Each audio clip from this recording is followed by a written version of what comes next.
Today I'm going to talk about the conversion of a regular expression into a non-deterministic finite automata, followed by a deterministic finite automata.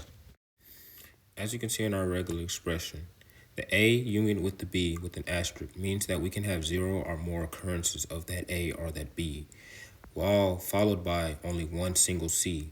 And again, we can have multiple occurrences of A and B, followed by multiple occurrences of D. Here's a couple examples of accepted strings that could be accepted in our finite automata.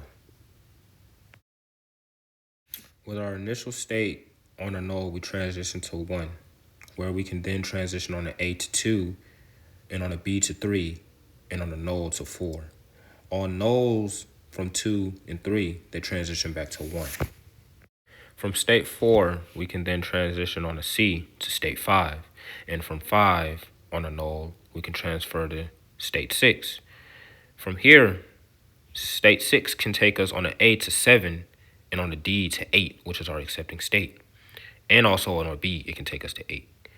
And similar to 2 and 3, 7 and 8 on nulls can take us back to state 6.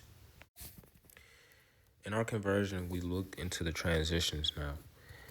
As you can see here in our first columns, we check each state on a particular input, whether that's A, B, C, D, or null, and we see which state or states we can transition to. Next, we move over to our closures, in which we look for all the possible states that we can reach from a given state on a given input. We use this to determine ambiguity amongst our states through their transitions, which will definitely help in minimizing and converting our NFA into a DFA. From here, we start the minimization of our sets.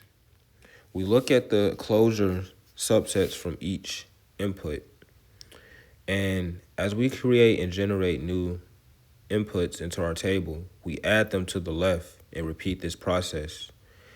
And with this, we can remove ambiguity from our NFA.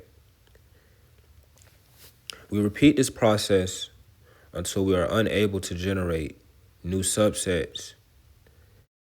From here, we unionize the states above based on those transitions. As you can see here, 0 on an A and a B would transition to 2, 3, 1, or 4. And on an A and a B, they would transition between themselves. On a C, they would transition to 5 and 6.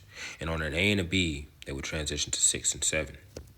From there, on a D, they can transition to 8 and 6. And on a D, they would transition between themselves.